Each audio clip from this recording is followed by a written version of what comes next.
We shall start this where the list starts, mainly because I have to wait for this to appear in here, and I'm assuming, no, it is in fact on there, but we'll get to that in a second, because with this has of course come the Knights of Naberus. And to view this, all you have to do is head off to Deimos and head to the, well, kind of self-explanatory at this point, isn't it? And since everybody is literally running over for it, we will just fast travel to Daughter, because it is Daughter we want to see here. But before we do anything else, do want to take a little bit of a look around, because the giveaway starts when you're kind of getting into this area. There's little Easter eggs as to what's coming, because obviously it's October, which means this entire area is now covered in spiderwebs and pumpkins, jack-o'-lanterns, however you want to put it. Oh, and this is probably the busiest she has been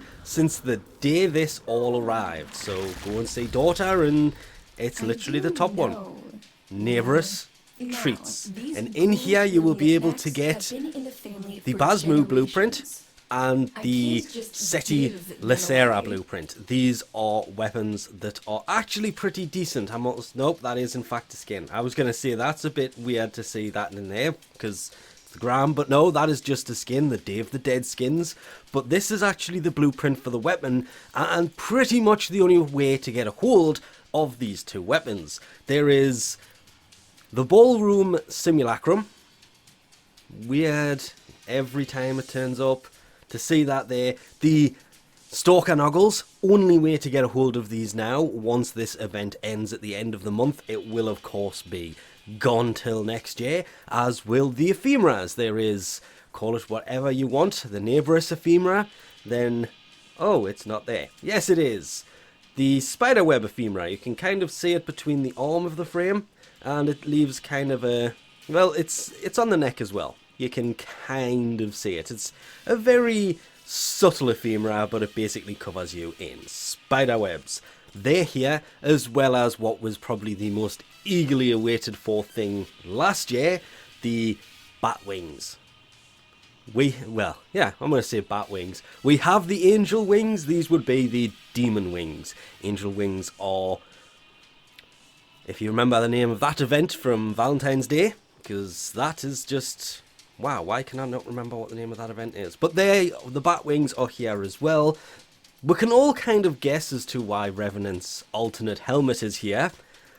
Hint was at the beginning of this. There is a Sugatra for, well, melee. The Sheave and its parts. Don't know why. There is the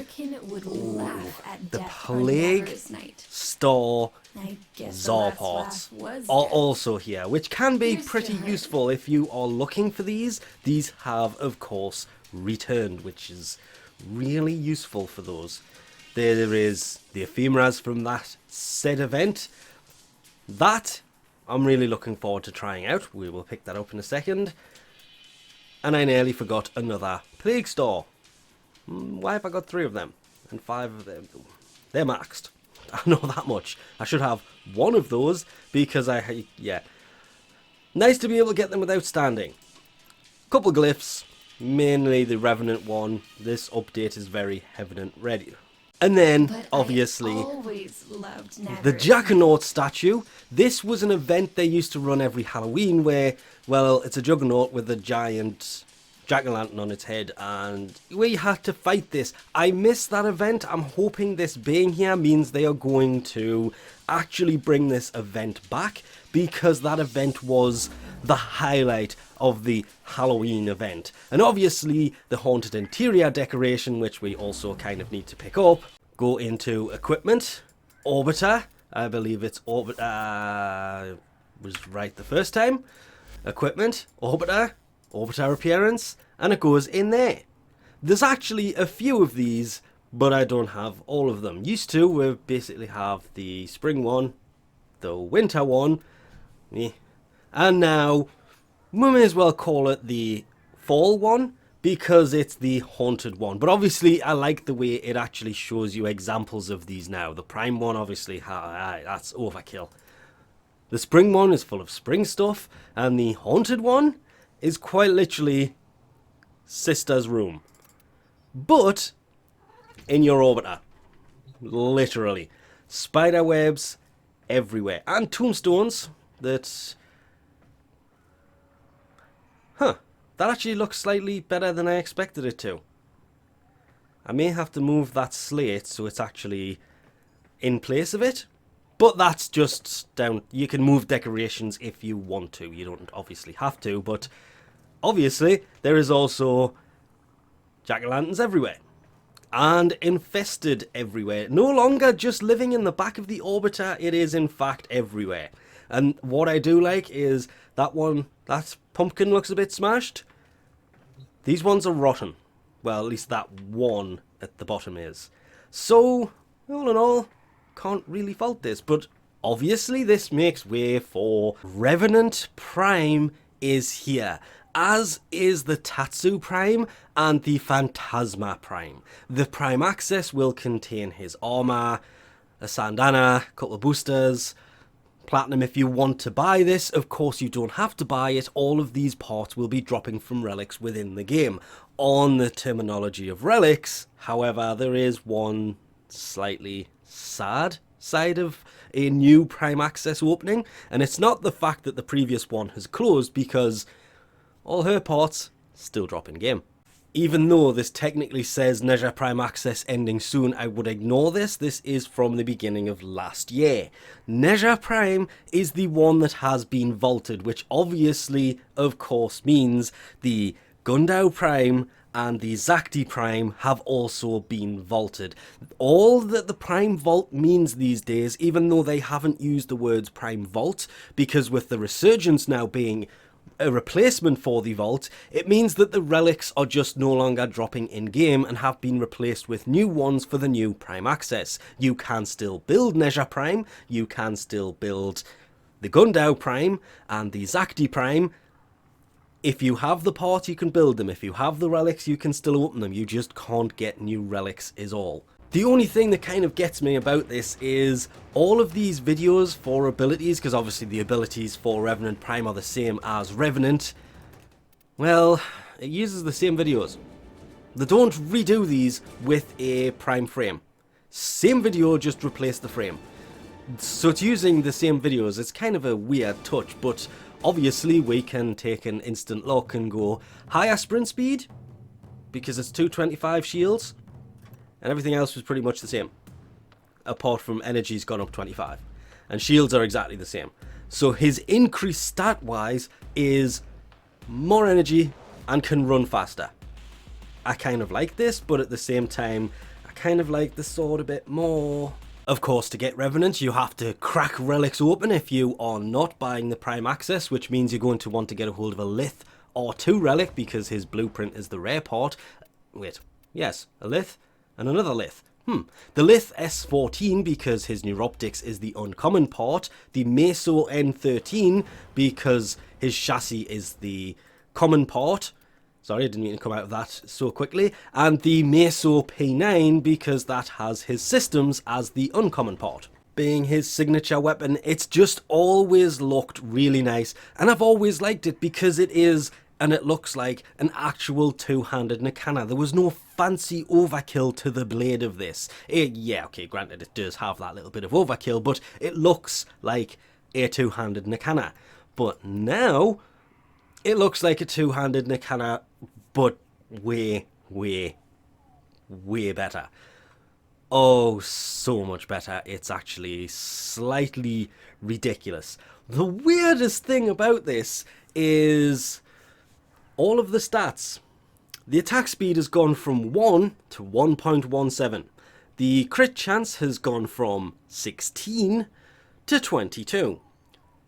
Status is now 30 instead of 28. Even the crit multiplier has gone from 2 to 2.4, and the damage has gone from 214 to 230. They have buffed the Tatsu Prime in every single way. To build a Tatsu Prime, you're going to want the Axii T10 relic that's going to obviously have the handle as the rare, the Lith H6 that's going to have the blueprint as the common, and the Neo T6 that's going to have the blade as the uncommon. Yes, this thing should only have 3 parts. Yeah, I want that now. The Phantasma, on the other hand, this is where things can get a little bit...